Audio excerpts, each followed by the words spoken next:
Number से पढ़ रही। माता जी पेज नंबर कितना है? 40 बताया माता जी मैंने, 40 पेज नंबर है, वहां से पढ़िए ठीक ऊपर है से। माता जी। माइक आवाज आ रही है माता जी? हाँ जी आ रही है। कृष्ण भावनामृत का दर्शन लोगों के रहन सहन को किस प्रकार प्रभावित कर सकता है? शिल प्रभुपाद, यह लोगों को कष्ट से मुक्त करवा सकता है। लोग कष्ट उठा रहे हैं क्योंकि वे अपने आप को देह समझ रहे हैं। यदि आप सोचते हैं कि आप कोट और कमीज हैं और आप अत्यंत सावधानी पूर्वक इस कोट और कमीज को धोते रहे, परंतु आप भोजन करना भूल जाएं, तो क्या आप सुखी होंगे? माइक, जी नहीं, मैं सुखी नहीं हो सकता। शील प्रभुपाद, उसी प्रकार सभी लोग देह रूपी कोट और कमीज को ही धो रहे हैं, परंतु शरीर के भीतर रहने वाले आत्मा को भूले जा रहे हैं। उनको इसकी कोई जानकारी ही नहीं है कि इस शरीर रूपी कोट और कमीज के भीतर क्या है। आप किसी से भी पूछेंगे कि वह कौन है, वह कहेगा कि जी हाँ, मैं अंग्रेज हूँ या मैं भारतीय हूँ। और यदि हम कहते हैं निश्चय ही ये है, तो मैं भी देख सकता हूँ कि आपका शरीर अंग्रेज या भारतीय है, परंतु आप कौन हैं? इसका उत्तर वह नहीं दे सकता। माता जी इसको बता दो थोड़ा सा कि हाँ जी, मतलब मैं कौन हूँ, इसका हाँ उत्तर। जी चैतन्य प्रिया माता जी, आप थोड़ा लेट हो गए। मैंने सोचा कि क्या पता आप मंदिर चले गए हो। मैंने फोन किया था तो आपने फोन नहीं उठाया। कोई नहीं माता जी, मैंने मेरे को ध्यान नहीं रहा, मेरे को अभी ध्यान आया था हाँ इसलिए। तो मैंने सोचा कि अभी मंदिर चले गए, तो फिर मैंने माता जी को बोल दिया आप कल पढ़ लेना। ठीक है, या भी पढ़ोगे बोलिए। कोई नहीं माता जी, करने तो माता जी। ठीक है, फिर आप कल पढ़ लेना। ठीक है। ठीक। माता जी हाँ इसको जी, थोड़ा सा आप एक्सप्लेन कर दो अच्छा जी। कि माइक ये पूछते मतलब हैं। ये पर्सन। हाँ जी, ऊपर वाला क्वेश्चन है कि कृष्ण भावनामृत का दर्शन लोगों के रहन सहन को किस प्रकार प्रभावित करता है। तो बाबा जी कह रहे हैं कि यह लोगों को कष्ट से मुक्त करवा सकता है, क्योंकि सबका ना अलग अलग दर्शन होता है। तो कृष्ण भावनामृत का दर्शन है ये, यानी भगवान का दर्शन कैसे किया जाए, भगवान से कैसे जुड़ा जाए, कैसे संबंध स्थापित किया जाए। तो ये अलग अलग दर्शन होते हैं सबके। तो इसी प्रकार से वो पूछ रहे हैं कि फिर प्रभा जी उसका आंसर दे रहे हैं कि यह लोगों को कष्ट से मुक्त करवा सकता है। कृष्ण भावनामृत का दर्शन, लोग कष्ट उठा रहे हैं क्योंकि वे अपने आप को देह समझ रहे हैं। किस लिए कष्ट उठा रहे हैं? क्योंकि वो अपने आप को शरीर समझ रहे हैं, ना कि आत्मा।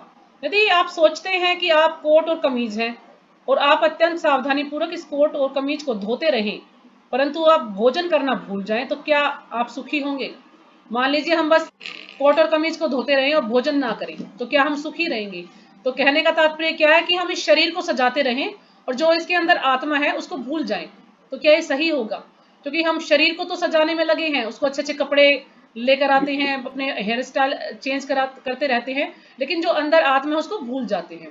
तो आत्मा का भोजन क्या है? शास्त्रों का अध्ययन, भगवान के नामों का जप और भगवान की लीलाओं को सुनना। तो ये आत्मा का भोजन है, तो हम आत्मा को भूखा रखते हैं, उसको भोजन नहीं देते हैं। आगे है जी नहीं, मैं सुखी नहीं हो सकूंगा। तो प्रभात जी कह रहे अगर भोजन खाना भूल जाएं तो क्या आप सुखी हो जाएंगे? तो कहता कि नहीं मैं सुखी नहीं होऊंगा। तो प्रभात जी फिर बोल रहे हैं उसी प्रकार सभी लोग देह रूपी कोट और कमीज को ही धो रहे हैं, परंतु शरीर के भीतर रहने वाले आत्मा को भूले जा रहे हैं। क्योंकि आजकल बहुत कम लोग हैं जिसको ये ज्ञान है कि मैं शरीर नहीं आत्मा हूं। सब जो है बस शरीर को ही सजाने में लगे हैं, परंतु शरीर के भीतर रहने वाला आत्मा को भूले जा रहे हैं। उनको इसकी कोई जानकारी ही नहीं है कि शरीर रूपी कोट और कमीज के भीतर क्या है। तो बस लोगों को ये याद है कि मैं अंग्रेज हूं, मैं भारतीय हूं, मैं बंगाली हूं, मैं जो है पंजाबी हूं, बस यही याद रहता है उनको। और यदि हम कहते हैं कि निश्चय ही है, तो मैं भी देख सकता हूं कि आपका शरीर अंग्रेज या भारतीय, परंतु आप कौन है, इस प्रश्न का उत्तर वह नहीं दे सकता। क्योंकि ये तो सब बता देंगे मैं इस फैमिली से हूं, या मैं इस धर्म से हूं, मैं इस देश से हूं, लेकिन कोई ये नहीं बता सकता कि मैं वास्तव में कौन हूं। यानी जो ये बोल रहा है कि ये मेरा हाथ है, ये मेरा पैर है, मैं अंग्रेज हूं, मैं भारतीय हूं, तो लेकिन ये मैं कौन है, ये मैं का ज्ञान किसी को नहीं है। तो मैं क्यों कौन है? आत्मा। तो ये उनको ज्ञान नहीं है। पढ़िए आगे। माइक, अच्छा। शील प्रभुपाद, संपूर्ण आधुनिक सभ्यता इस भ्रम पर संचालित हो रही है कि मैं क्या शरीर हूँ, देहात्म बुद्धि। यह प्रवृत्ति तो कुत्ते और बिल्लियों की भी होती है। कल्पना कीजिए कि मैं इंग्लैंड में प्रवेश करने का प्रयत्न करता हूँ। आप मुझे सीमा पर रोक देते हैं। मैं अंग्रेज हूँ। आप कहते हैं, परंतु तुम भारतीय हो। तुम यहाँ क्यों आए हो? और कुत्ता भी भौंकने लगता है, भो भो भो। तुम यहाँ क्यों आ रहे हो? तो मनुष्य और कुत्ते की प्रवृत्ति में भेद ही क्या हुआ? कुत्ता सोच रहा है कि वह कुत्ता है और मैं एक अपरिचित हूँ, और आप भी यह सोच रहे हैं कि आप एक अंग्रेज व्यक्ति और मैं भारतीय हूँ। अतः इस प्रकार प्रवृत्ति में तो कोई भेद नहीं हुआ। यदि आप लोगों को कुत्ते जैसी प्रवृत्ति के अंधकार में बनाए रखें और यह घोषणा भी करते जाएं कि आपकी सभ्यता प्रगति कर रही है, तो आप सर्वाधिक भ्रमित व्यक्ति माने जाएंगे। माइक: अच्छा, अब दूसरे विषय पर चर्चा की जाए। मुझे ज्ञात हुआ है कि हरे कृष्णा अभियान में विश्व के उन क्षेत्रों के प्रति कुछ सहानुभूति या चिंता है जहां लोग दुखी हैं। शिल प्रभुपाद: जी हाँ, केवल हमें हमें ही वास्तव में इस विषय की चिंता है। दूसरे लोग जन्म, मृत्यु, जरा और व्याधि जैसी प्रधान समस्याओं से मुंह मोड़ रहे हैं। दूसरे के पास इन समस्याओं का कोई हल नहीं है। जो लोग केवल मूर्खता पूर्वक चर्चा कर रहे हैं, लोगों को मार्गभ्रष्ट किया जा रहा है, उनको जानबूझकर अंधकार में रखा जा रहा है। तो हम सब ऐसे लोगों को कुछ प्रकाश देने का प्रयत्न करें। माइक: जी हाँ, परंतु आध्यात्मिक प्रकाश के साथ साथ क्या आप लोगों के शारीरिक कल्याण के लिए भी चिंतित हैं? शिल प्रभुपाद: आध्यात्मिक कल्याण कार्य करने से शारीरिक कल्याण अपने आप ही हो जाता है। माइक: यह किस प्रकार होता है? मान लीजिए आपके पास एक मोटर कार है, और वास्तविक है कि आप अपने साथ ही साथ मोटर की भी देखभाल करते हैं, परंतु आप अपने आप को मोटर नहीं समझते। आप यह नहीं कहते मैं मोटर हूँ। ऐसा कहना मूर्खता है, परंतु लोग यही कह रहे हैं, मैं अपने शरीर रूपी मोटर की आवश्यकता से अधिक देखभाल कर रहे हैं, यह सोचकर कि वे यह मोटर ही हैं। वे भूल जाते हैं कि वे लोग मोटर से भिन्न हैं। वास्तव में वे चिंतनमय आत्मा है, और उनका एक दूसरा प्रयोजन है। जैसा कोई मनुष्य पेट्रोल पीकर संतुष्ट नहीं हो सकता, उसी प्रकार केवल शारीरिक क्रियाकलापों से संतुष्ट नहीं हो सकता। हमें आत्मा को यथोचित भोजन देना आवश्यक है। यदि एक मनुष्य यह सोच ले मैं एक मोटर हूँ और इसीलिए अवश्य ही मुझे पेट्रोल पीना चाहिए, तो उस मनुष्य को पागल समझा जाएगा। उसी प्रकार जो यह सोचता है कि यह शरीर है और शारीरिक आनंद के द्वारा सुखी होने का प्रयत्न करता है, वह एक पागल व्यक्ति है।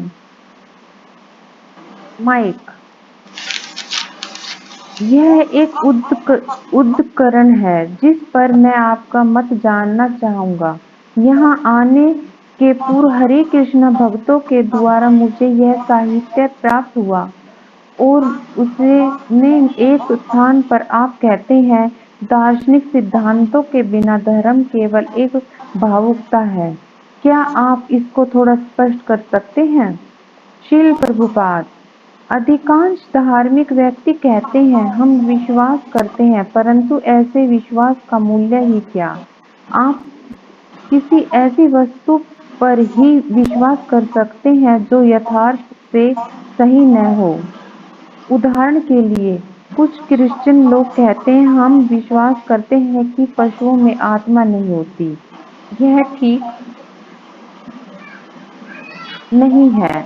वे इसलिए ऐसा विश्वास करते हैं कि पशुओं में आत्मा नहीं होती क्योंकि वे पशुओं को खाना चाहते हैं, परंतु वास्तव में पशुओं में भी आत्मा होती है। माइक: आप यह कैसे जानते हैं कि पशु में आत्मा होती है? शील प्रभुपाद: आप भी इसको जान सकते हैं। यह वैज्ञानिक प्रमाण पशु खाता है, आप खाते हैं, पशु सोता है, आप सोते हैं। पशु मैथुन करता है, आप भी मैथुन के संगी में होते हैं। पशु आत्म रक्षा करता है, आप भी आत्म रक्षा करते हैं। तब फिर आप में और पशु में क्या अंतर है? क्या आप कैसे कह सकते हैं कि उसमें आत्मा है, पशु में नहीं? माइक: जी हाँ, इसे मैं पूर्ण रूप से देख सकता हूँ, परंतु क्रिश्चियन धर्म शास्त्रों का कहना। शील प्रभुपाद: श्री किसी धर्मशास्त्र को बीच में मत लाइए, यह तो सामान्य बुद्धि का विषय है, इसे समझने का प्रयत्न कीजिए। पशु भोजन कर रहा है और आप भोजन कर रहे हैं। पशु सो रहा है, आप सो रहे हैं। पशु आत्मरक्षा कर रहा है, आप भी आत्मरक्षा कर रहे हैं। पशु मैथुन कर रहा है, आप भी मैथुन कर रहे हैं। पशु के संतान होती है, आपके भी संतान है। इसके लिए निवास का स्थान है, इस आपके पास भी रहने की व्यवस्था है। यदि पशु का शरीर काटा जाता है तो उसमें से रक्त निकलता है। आपका शरीर काटा जाए तो उसमें भी रक्त निकलेगा। तो हम और पशु में यह सब समानता है। तो आप इस एक ही समानता को क्यों अस्वीकार करते हैं कि पशु में आत्मा है? यह तर्क संगत नहीं है। आपने तर्क शास्त्र पढ़ा है? तर्क शास्त्र में एक विषय है समरूपता। समरूपता का अर्थ है अनेक समान बिंदुओं को ढूंढकर एक निष्कर्ष निकालना। यदि यदि मनुष्य और पशुओं के बीच अनेकानेक समानताएं, तब फिर एक समानता को क्यों अस्वीकार किया जाए? यह तर्क नहीं है, यह विज्ञान है। माइक: परंतु यदि आप इस तर्क को लेकर उसको दूसरे ढंग से प्रयोग करें। शील प्रभुपाद: दूसरा कोई ढंग ही नहीं है। यदि आप तर्क के आधार पर वाद विवाद नहीं कर रहे हैं तो आप समझदार नहीं हैं। माइक: जी हाँ, मैं यह मानता हूँ, परंतु हम दूसरी कल्पना के आधार पर चर्चा करें। मान लीजिए कि हम यह कल्पना कर रहे हैं कि मनुष्य में आत्मा नहीं होती। शील प्रभुपाद: यदि आप ऐसा मानते हैं तो आप जीवित और मृत शरीर के को अंतर स्पष्ट कीजिए। मैं आरंभ में ही इस तथ्य का व्याख्या कर चुका हूँ। जो ही जीवन शक्ति अर्थात आत्मा शरीर से जाता है, त्यों ही सबसे अधिक सुंदर शरीर का कोई भी मूल्य नहीं रह जाता। कोई उस शरीर की परवाह तक नहीं करता और उसे फेंक दिया जाता है। परंतु अभी यदि मैं आपके केश का स्पर्श करूं और झगड़ा आरंभ हो जाए, जीवित और मृत शरीर में यही अंतर है। जीवित शरीर में आत्मा है, मृत शरीर में आत्मा नहीं है। जैसे ही आत्मा शरीर को त्यागता है, शरीर का कोई मूल्य नहीं रह जाता, यह अनुपयोगी होता है।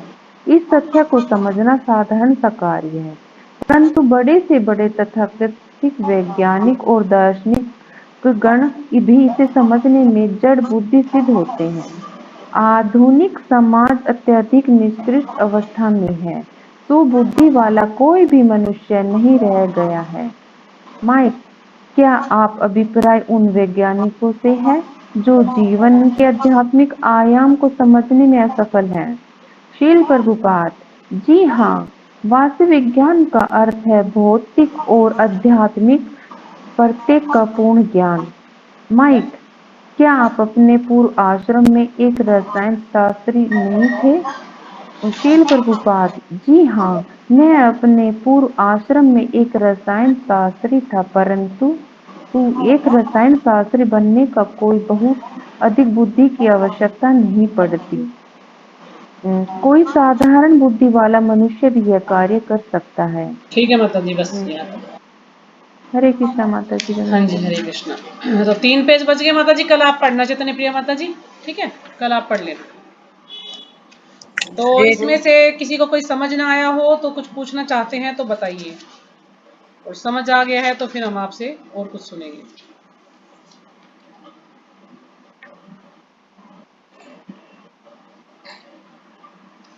माता जी, हाँ जी। माता जी ये एक बार थोड़ा सा एक्सप्लेन कर दो कि आप कौन है, ये अच्छे से थोड़ा सा समझाओ। आप कौन है, यही है ना माता जी। वो वो कहता कि मैं अंग्रेज हूँ, भारतीय हूँ। तो प्रभा जी ये कहते हैं जो बोल रहा है कि मैं ये हूँ, मैं वो हूँ, तो ये मैं कौन है इसके अंदर, मैं कौन है? आत्मा। मैं आत्मा। आत्मा है, हाँ जी। तो अच्छा, मैं क्या है? पूरे आत्मा। चीज आत्मा। हाँ, अब जैसे वो बोल रहा है कि ये मेरा हाथ है, ये मेरा पैर है, ये मेरा सिर है, तो ये जो मैं कहने वाला ये कौन है? तो ये आत्मा है। क्योंकि हमारे जो भी रिश्तेदार हैं वो सब इस शरीर से ही जुड़ते हैं, ठीक है ना। लेकिन इस शरीर के अंदर क्या है? आत्मा है। यदि आत्मा नहीं होगी तो ये बेजान है। तो हाँ, मेन कोई जो नहीं है पूछेगा आत्मा है, इसको। हाँ जी। मैं कौन हूँ? आत्मा है। हमें इस मैं को समझना है।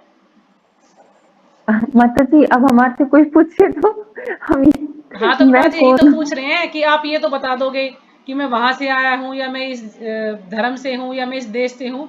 लेकिन ये मैं कौन है? ये मैं जो बोल रहा है ये कौन बोल रहा है? शरीर तो नहीं बोल रहा है ना। जो अंदर आत्मा बैठा है वही तो बोल रहा है ना। तो वही पूछ रहे हैं बार बार सभी से। प्रभा जी यही पूछते हैं मैं कौन है, ये बताओ कोई मैं कौन है। जी तो माता जी, धन्यवाद माता जी। जैसे इसमें हरे प्रभात कृष्ण जी माता बता जी, रहे हैं जय ना श्री। कि जो संपूर्ण आधुनिक सभ्यता इस भ्रम पर संचालित हो रही है कि मैं शरीर हूँ।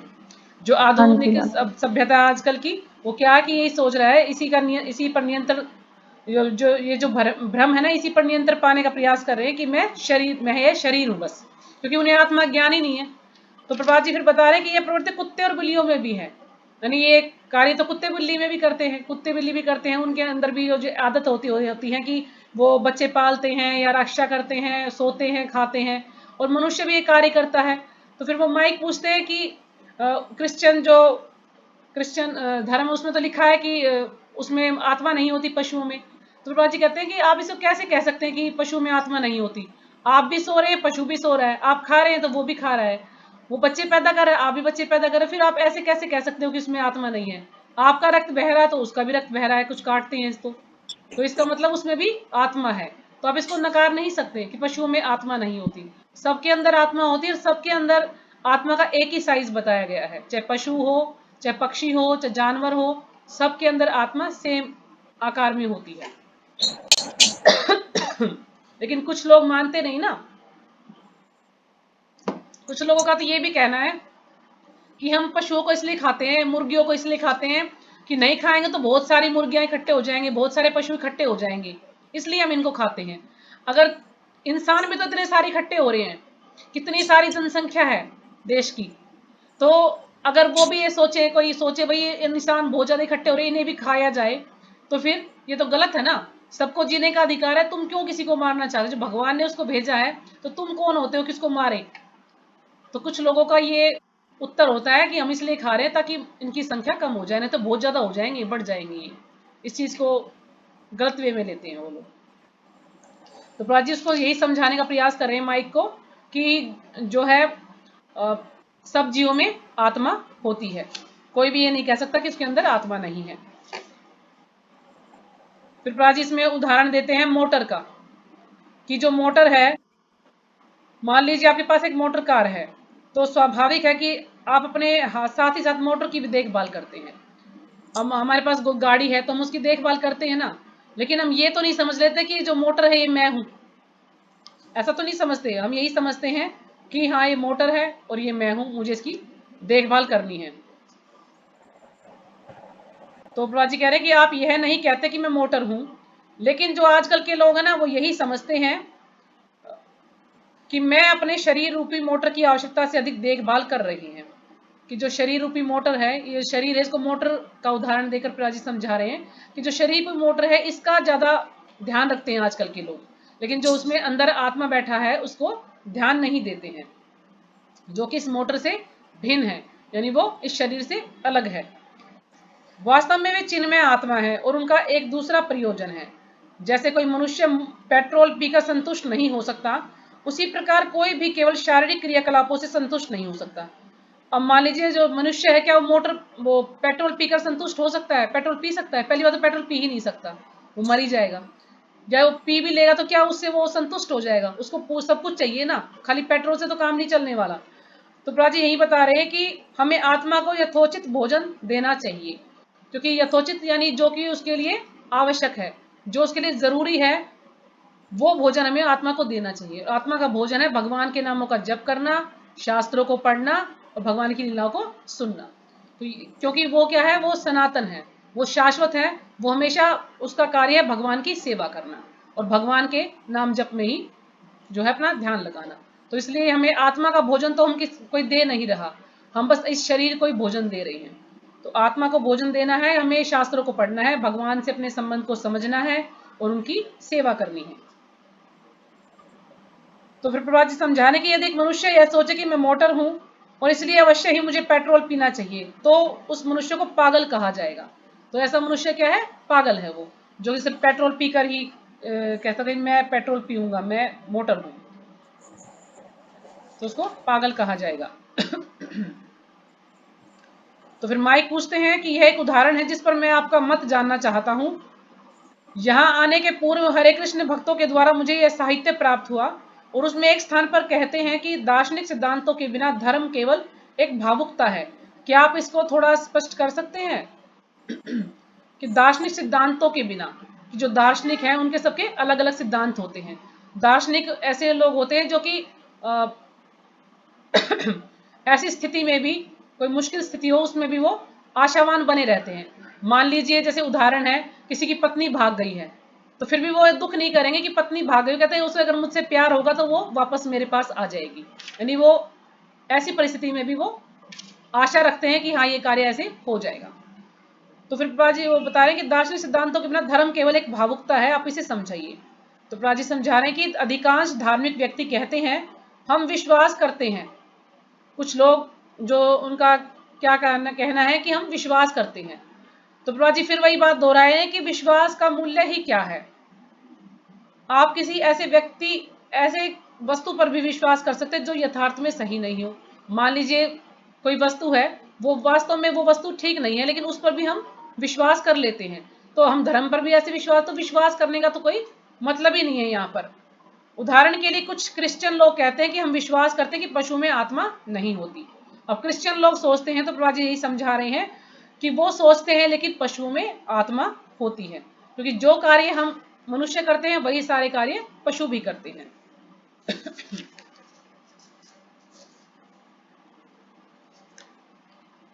तो फिर इसमें प्रभुपाद जी बता रहे तर्कशास्त्र के बारे में। उनको कह रहे हैं कि वो कहते हैं कि आत्मा नहीं है, तो प्रभुपाद जी कह रहे हैं कि तो आप अब एक ही समानता को क्यों अस्वीकार करते हैं कि पशुओं में आत्मा है। यह तर्क संगत नहीं है। आपने तर्क शास्त्र पढ़ा होगा।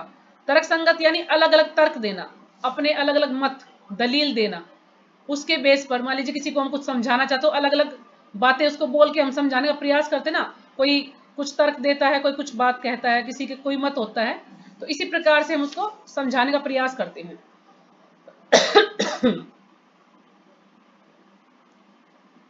तो ऐसे ही प्रभुपाद जी कह रही तर्कशास्त्र में एक विषय है समरूपता। समरूपता का अर्थ है अनेक समान बिंदुओं को ढूंढकर एक निष्कर्ष निकालना, यानी जो उसमें मिलते जुलते जो बिंदु हैं सबको इकट्ठा करना और फिर उनका निष्कर्ष निकालना। तो यदि मनुष्य और पशुओं के बीच अनेकानेक समानताएं हैं, तब फिर एक ही समानता क्यों अस्वीकार की जाए कि यह तर्क नहीं है, यह विज्ञान नहीं है। तो जब सारी समानताएं, तो फिर इसी समानता को हम स्वीकार क्यों नहीं करते कि उसमें भी आत्मा है।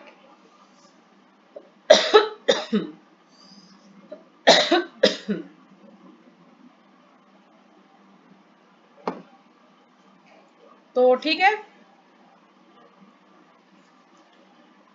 तो बाजी यही बता रहे हैं कि हमें क्या करना है। तो माइक ने पूछा क्या आपका अभिप्राय उन वैज्ञानिकों से है जो जीवन के आध्यात्मिक आयाम को समझने में असफल हैं। प्रभाजी कहते हैं हाँ, वास्तविक विज्ञान का अर्थ है भौतिक और आध्यात्मिक प्रत्येक का पूर्ण ज्ञान। यानी भौतिक में भी, भौतिक जो विज्ञान है उसमें भी पूर्ण ज्ञान होना चाहिए और जो आध्यात्मिक विज्ञान है उसमें भी पूर्ण ज्ञान होना चाहिए। तो क्या आप अपने पूर्व आश्रम में एक रसायन शास्त्री थे। तो ब्राजी कहते हैं हाँ, मैं रसायन शास्त्री था। मैं अपने पूर्व आश्रम में एक रसायन शास्त्री था, परंतु एक रसायन शास्त्री होने में कोई बहुत अधिक बुद्धि की आवश्यकता नहीं पड़ती। कोई साधारण बुद्धि वाले मनुष्य भी ये कार्य कर सकता है, कि इसमें कोई ज्यादा बुद्धि की आवश्यकता नहीं है, कोई भी साधारण व्यक्ति भी इसको कर सकता है। तो ठीक है, आगे हम कल पढ़ेंगे, क्योंकि इसमें ज्यादातर पशुओं के बारे में और मनुष्यों के बारे में जो उनकी समानताएं हैं उसी के बारे में दे रखा है इनमें ज्यादातर में सारा। तो आप सब याद करके आए हो, किसी ने कुछ याद किया है?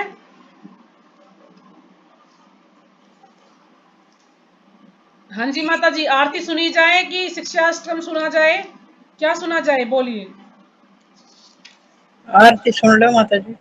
आरती सुन ले, तो ठीक है, आपसे शुरू करते हैं, आप सुनाइए आरती। कौन सी सुनाऊं माता जी? कल मेरे वाली को सुनाइए, कल वाली सुनाइए। पहले हम इसी आरती को इसका उच्चारण सही करवाएंगे, फिर दूसरी आरती देखेंगे। माता जी आज मैं देख कर बोलूं? हाँ देख के बोलो, मैं तो कल भी बोला था देख के बोलो, कोई दिक्कत नहीं। हाँ देख ये के ना कि बोल। हमें उच्चारण करना आना चाहिए, चाहे हम देख के बोले चाहे बिना देखे बोले, जैसे हमें आसानी हो। क्योंकि कल हाँ मेरे को भी महसूस हुआ माता जी, भूत देखा फिर मैंने, हम्म। तो मैं आज मैं झांसी आ रही देख बाहर, के कुछ हो रहा है क्या? देख के रसोई में कुछ गैस वैस तो नहीं चल रही? बस मैं बंद करके आई सब कुछ। श्री प्रभुपाद गोस्वामी महाराज की जय। संसारी दावानल लोकात्रय करुणा गण गणत्वं तृप्तस्य कल्याणे गुणानुगस्य वंदे गुरु श्री चरणरविंदम। हरे कृष्ण माता जी, जहाँ पे मेरी गलती हो ना वहाँ पे मुझे टोकना। अब जो तरनाए तरनाए बोलते ना, आवाज आ रही है ना माता जी? हाँ जी हाँ जी, त्राणाए बोलते इसको, हरे कृष्ण। त्राणाए। हाँ जी। अच्छा मेरी आवाज नहीं आ रही होगी, रुक जाओ माता जी। आवाज आ रही है ना माता जी? माता जी म्यूट हो आप? हाँ हाँ, मेरी नहीं आवाज नहीं आ माता रही। जी। नहीं आपकी वो आवाज माता तो आ रही, मैं म्यूट थी। अच्छा त्राणाए बोलते माता जी, त्रणाए बोल रही हो ना, अब त्राणाए बोलो उसको। घना, हाँ हाँ। करुणा, त्राणाए कारुण्य घना घनात्वम। हाँ घना घनातम, बताना माता जी है। हाँ जी। तस्य कल्याण गुरुनुवश्य वंदे गुरु श्री चरणरविंदम। महाप्रभु कीर्तन नित्य गीत सर्वादित्रा मदन सुरेशन रोमांच रेसन नहीं माता जी, मनसोर सेना। मंसूर रसेना रोमांच कम पशु तरंग भाजो वंदे गुरु श्री चरणरविंदम। श्री विग्रह धन नित्य नन शिखर श्री धन विग्रह आराधन नित्य नाना। श्री विग्रह राधन राधना नित्य नित्य नाना सिंगार तन मंदिर मार्जना दो युक्त से भक्ष्य निर्जोतो अपि वंदे गुरु श्री चरणरविंद।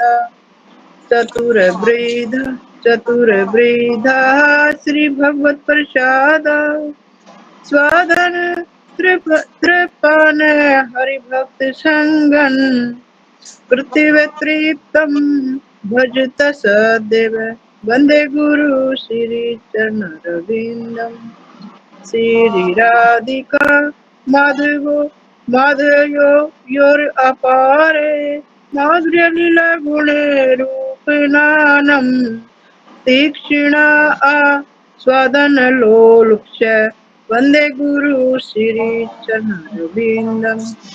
निर्जुन योनोरति केलिसी थे या लालिरी भरे युक्त युक्त अपेक्षणीय अपेक्षणा त्राति दक्षद अति बल्लभ वश वंदे गुरु श्री चरणरविंदम। साक्षात्धरि वेतन समस्य शास्त्रे उक्तथा भावयत एव सौभिदम् किंतु प्रभोया प्रिय एव तस्य वंदे गुरु श्री चरणरविंदम। यस्य प्रसादात् भगवत प्रसादो यस्य प्रसादन गति न गति कुंतु वापि ताये सत्वश शास्त्रीय संधम वंदे गुरु श्री चरणरविंदम। ठीक है माता जी। आप सबके पास किताब है? सब ये किताब लेके बैठी है आरती की? हाँ माता जी लेके बैठे हैं। ठीक है, लेके बैठे तो मैं पढ़ रही हूँ, आप मेरे साथ साथ बोलना, ठीक है? ठीक है माता जी। संसारे दावा नलनी ढलो का। माता जी माइक ऑन रखना कि ऑफ रखना है? नहीं नहीं, बोलिए आप, बोलिए, कोई दिक्कत नहीं। अच्छा, फिर सबकी आवाज मिक्स होगी ना। संसार दावा नवलीड लोका त्राणाय त्रायणाकारो कारुणे घन घन घन त्वं। घनातम प्राणाय करुणाय घन घनत्वम्। माता जी हम आपके साथ साथ बोल लेंगे, लेकिन ना माइक जो है ना वो म्यूट रहे तभी ठीक है, हाँ नहीं वो तो समझ ठीक है नहीं माता जी, आएगा। फिर सबकी आवाज में सुनाई नहीं देती आपकी आवाज। माता जी तो फिर आप, मैं बोल रही हूँ, आप अब अलग से बोलते रहिए, ठीक है ना? म्यूट कर ले। अपने माइक माइक बंद करके बोलते रहिए आप, ठीक है ना? इससे जो शब्द आप गलत पढ़ रहे हैं ना, वो शब्द सही हो जाएगा आपका। प्राप्तस्य कल्याणे गुणर्नवाशे वंदे गुरो श्री चरणारविंदम। महाप्रभो कीर्तन नृत्य गीता वादित्र माधन मंसोर सेना। रोमाञ्चकम्पाश्रुतरङ्ग भाजो वन्दे गुरो श्रीचरणारविन्दम्। श्रीविग्रहाराधन नित्यनाना शृङ्गारतान्मन्दिरमार्जनादो युक्तस्य भक्तांश्च नियुजितोऽपि वन्दे गुरो श्रीचरणारविन्दम्। चतुर्विधा श्रीभगवत्प्रसादो स्वादने तृप्तान् हरिभक्तिसङ्घान् कृत्वैव तृप्तिं भजता सदेवा वन्दे गुरो श्रीचरणारविन्दम्। श्रीराधिका माधव्योरे पारा माधुर्य लीला गुणरूप नाम्नाम् प्रतीक्षणा स्वादन लोलुपशे वन्दे गुरो श्रीचरणारविन्दम्। निकुंज यूनो रतिकेली सीधय यायालिभिर्योक्तिरपेक्षणीया तत्रातिदक्षादतिवल्लभाष्ये वन्दे गुरो श्रीचरणारविन्दम्। साक्षाद्धरित्वेन समस्तशास्त्रे युक्तस्तथा भाव्यते विसाद्भिः किन्तु प्रभोर्या प्रियवितस्य वन्दे गुरो श्रीचरणारविन्दम्। यस्य प्रसादात् भगवत्प्रसादो यस्य प्रसादान् गति कुतोऽपि ध्यायन्स्तुवंस्तस्य यशस्त्रिसन्ध्यं वन्दे गुरो श्रीचरणारविन्दम्। हाँ जी, कुछ क्लियर हुआ या मैं स्पीड से पढ़ रही हूँ? थोड़ा आराम आराम से पढ़ूं? माता जी अब हम सुनाते हैं। कई हाँ जी, गलतियां मिली है ना, तो हमने सुधारी है। ठीक है। आपने जो पढ़ा है ना, हाँ ठीक है। पढ़ो, कौन सुनाएगा पहले? मैं सुनाती हूँ माता जी। ठीक है, आप सुना। संसारी दावानल लीड लोक तृणाहे करुणा घना घन त्वम प्राप्त से कल्याण गुणाण वासे वंदे गुरो श्री चरणारविंदम। माँ प्रभो कीर्तन नरते गीत वादीतर माधन मन सोरसेन रोमांच कंप्रेसरू तरंग भाजो वंदे गुरो श्री चरणारविंदम श्री विग्रह आराधना नित्य नाना सिंगार तन मंदिर मार्जन नादो युक्त से भक्तांच नियुक्तो अपि वंदे गुरो श्री चरणारविंदम चतुर्विद श्री भगवत प्रसाद स्वागत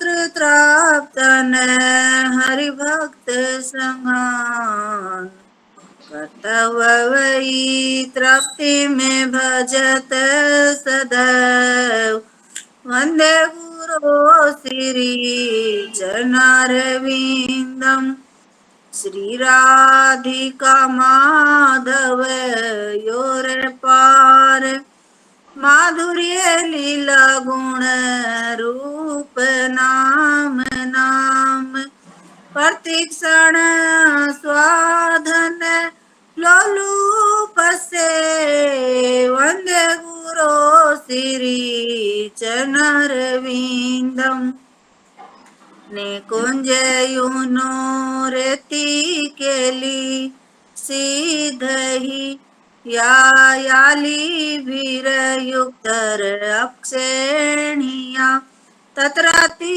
दक्षाद अति वल्लभसे वंदे गुरो श्री चरणारविंदम साक्षाद्धरितवेन समस्त शास्त्रायि उक्तस्य तथा भावेत यवसिद्धि किंतु परघोर्ये प्रिययौतस्य वंदे गुरो श्री चरणारविंदम यस्य प्रसादाद भगवत प्रसादो यस्य प्रसादान न गति कुतो अपि ध्यानन सतुवंश तस्य यस्य संदम वंदे गुरो श्री चरणारविंदम।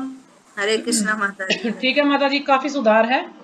एक दो वर्ड आपको थोड़ा सा सही से बोलने नहीं आ रहे, तो आप प्रैक्टिस करेंगे तो और अच्छे से बोल पाएंगे। काफी अच्छा बोला आपने, ठीक है। बस थोड़ा सा आपको लय सीखनी है, किस किस लय में इसको गाना है, और एक दो वर्ड जो आपको सही उच्चारण नहीं है वो आप सीख लीजिएगा।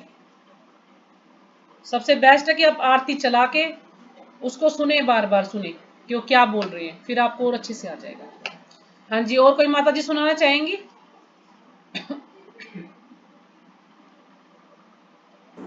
माता जी मैं सुनाऊं? हाँ जी सुनाइए, बिल्कुल।